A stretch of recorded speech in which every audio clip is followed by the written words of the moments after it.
오늘 말씀은 사무엘하 16장 1절부터 23절까지 말씀입니다. 제목은 다윗 주위의 사람들. 1절부터 4절까지 읽겠습니다. 다윗이 마루턱을 조금 지나니 무비보셋의 종 시바가 안장 지운 두 나귀의 떡 200개와 건포도 100송이와 여름 과일 100개와 포도주 한 가죽 부대를 싣고 다윗을 맞는지라.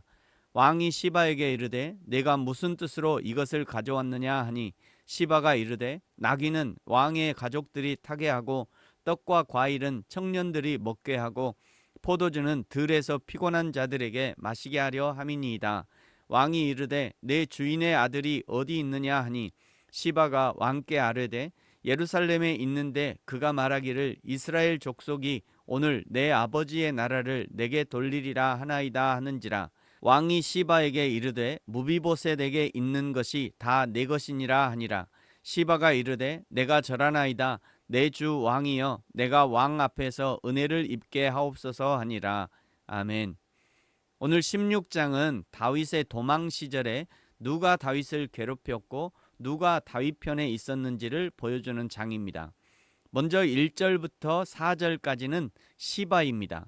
시바는 9장에서 요나단의 아들 무비보셋의 종으로 사울이 남겨놓은 땅과 유산을 무비보셋에게 주지 않고 자기가 갈취해서 부를 누리고 있던 사람입니다. 그런데 다윗이 무비보셋을 찾아 다윗과 함께 성에 살게 하면서 모든 재산을 무비보셋에게 돌려주고 종의 역할을 잘 하라고 했던 사람입니다. 그 시바가 다윗이 마루턱을 지날 때, 여기 마루턱은 감람산 꼭대기를 말하는 것입니다. 감람산 꼭대기를 넘어갈 때쯤 다윗에게 오는데 두 나귀의 떡 200개와 건포도 100송이와 여름 과일 100개와 포도주 한 가죽 부대를 싣고 다윗에게 옵니다. 다윗이 시바에게 묻습니다. 3절 내 주인의 아들이 어디 있느냐. 그랬더니 시바가 거짓말로 다윗을 속입니다. 그가 말하기를 무비보셋이 이렇게 말했다는 거죠. 이스라엘 족속이 오늘 내 아버지의 나라를 내게 돌리리라 하나이다. 무비보셋이 다윗이 압살롬의 쿠데타로 도망가고 있는 기회를 타서 정권을 빼앗으려 한다고 거짓말을 하는 것입니다. 그러자 다윗이 시바의 말을 검증도 하지 않고 바로 무비보셋에게 있는 모든 것이 다 내 것이다 라고 선언해 버립니다. 이것은 매우 심각한 실언이었습니다. 비록 지금 다윗이 압살롬의 쿠데타로 도망 중에 있고 정신이 없는 상태였지만 그럼에도 불구하고 시바가 누구인지 잘 알고 있었기 때문에 그의 말을 듣고 평가하는데 매우 조심하고 신중했어야 합니다. 두 번째 인물은 시므이입니다. 5절에 다윗이 감람산을 넘어 바후림에 도착하고 거기서 시므이를 만납니다. 시므이는 사울의 친족이고 게라의 아들이라고 소개하죠. 시므이는 극단적인 혈통주의 지파주의로 베냐민 지파의 사울의 혈통이 왕이 되어야 한다고 주장하는 자로 유다 지파로 왕이 된 다윗이 못마땅한 것입니다. 그래서 도망가는 다윗을 계속 쫓아다니면서 저주를 퍼붓죠. 5절에 따라오면서 저주하고 6절 돌을 던지고 저주하고 7절 피를 흘린 자여 사악한 자여 가거라 가거라 하고 8절에 하나님이 압살롬에게 나라를 넘기셨다. 내가 화를 자초했다 라며 비방합니다. 그러자 9절에 다윗을 호위하던 아비새가 저 죽은 개의 머리를 베어올까요? 하자 다윗이 여호와께서 그에게 다윗을 저주하라 하심이다. 그러지 말라고 말립니다. 13절에 시므이가 산비탈로 따라가면서 계속 저주하고 14절에 다윗 왕과 함께한 백성들이 피곤했다라고 말하죠. 도망다니는 것도 피곤한 일이지만 따라다니면서 저주를 퍼붓는 시므이 때문에 더 피곤했을 것입니다.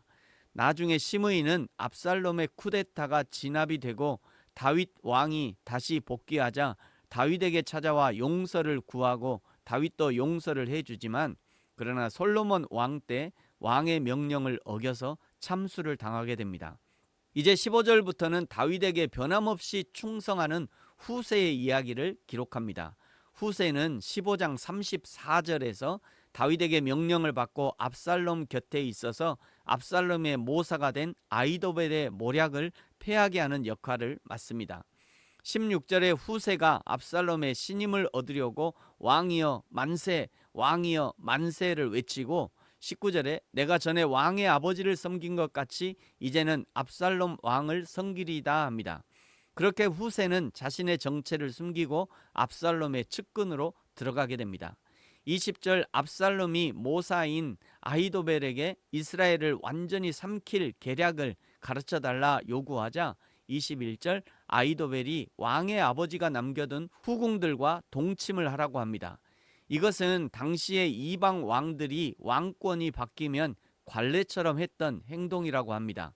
그런데 아히도벨이 압살롬에게 이것을 시킨 것은 숨겨진 음흉한 목적이 있었는데, 첫째, 부자지간의 정을 완전히 끊어놓는 것이고, 둘째, 다시는 다윗과 압살롬이 화해하지 못하도록 한 것이고, 셋째는 아히도벨이 자신의 원한을 갚고자 한 것이었습니다. 이미 말씀드렸듯이 아히도벨은 밧세바의 할아버지였습니다. 다윗이 밧세바를 간음하고 우리아를 죽임으로 인해 그 가족이 얼마나 큰 고통 가운데 있었겠습니까? 그것에 대한 복수를 한 것이죠. 22절 아히도벨의 계략대로 압살롬이 옥상에서 온 이스라엘 무리들 앞에서 후궁들과 동침을 합니다. 이 옥상이 어떤 곳입니까? 다윗이 밧세바를 엿보고 정욕을 불태웠던 곳 아닙니까? 아히도벨은 그 상징적인 곳에서 다윗에게 복수를 하고 싶었던 것입니다. 23절에는 특별한 구절이 기록되어 있는데요. 23절 그때 아히도벨이 베푸는 계략은 사람이 하나님께 물어서 받은 말씀과 같은 것이라 아히도벨의 모든 계략은 다윗에게나 압살롬에게나 그와 같이 여겨졌더라. 아멘. 아히도벨의 모략이 절대적인 영향력을 미치는 것이었다는 의미입니다. 이런 아히도벨의 모략은 비록 다윗에게는 하나님의 뜻을 따라 이스라엘을 통치하는 데 도움을 주었지만, 그러나 압살롬에게는 더욱 악한 정치를 하도록 만든 촉진제 구실을 했습니다. 왜냐하면 아히도벨이 현명한 머리는 지니고 있었지만 그보다 더 중요한 선한 양심은 지니고 있지 못했기 때문입니다. 즉 아히도벨의 지혜는 병든 양심에 사로잡힌 것이었으므로 그가 베푼 지혜는 필연적으로 파괴적일 수밖에 없었던 것이죠. 아무리 좋은 지혜라 해도 하나님을 떠난 지혜는 결국 멸망으로 가는 악한 꾀에 불과합니다. 그러므로 로마서 8장에서 이렇게 말씀하시죠. 육신을 따르는 자는 육신의 일을, 영을 따르는 자는 영의 일을 생각하나니 육신의 생각은 사망이요 영의 생각은 생명과 평안이니라. 육신의 생각은 하나님과 원수가 되나니 이는 하나님의 법에 굴복하지 아니할 뿐 아니라 할 수도 없음이라. 육신에 있는 자들은 하나님을 기쁘시게 할 수 없느니라. 아멘. 성령의 생각에 사로잡혀 있을 때 하나님을 기쁘시게 할 수 있고, 우리에게 맡겨주신 그리스도의 편지의 사명, 그리스도의 향기의 사명, 세상에서 빛과 소금이 되는 사명을 감당할 수 있는 것입니다. 사랑하는 성도 여러분, 저와 여러분은 날마다 오직 영의 생각, 성령의 생각에 사로잡혀 생명과 평안 가운데 거하시기를 예수님의 이름으로 축복합니다. 아멘. 기도하겠습니다. 하나님 아버지 감사합니다. 다윗이 도망 중에 생명으로 다윗과 함께하는 사람이 있었고 다윗을 반대하는 사람도 있었습니다. 그러는 중에도 비록 반대하는 사람이라 하더라도 하나님이 하실 일을 믿음으로 16장 12절 혹시 여호와께서 나의 원통함을 감찰하시리니 오늘 그 저주 때문에 여호와께서 손으로 내게 갚아 주시리라. 다윗처럼 여호와 하나님을 향한 신실한 믿음의 소유자들이 되게 하여 주옵소서. 감사합니다. 예수님의 이름으로 기도합니다. 아멘.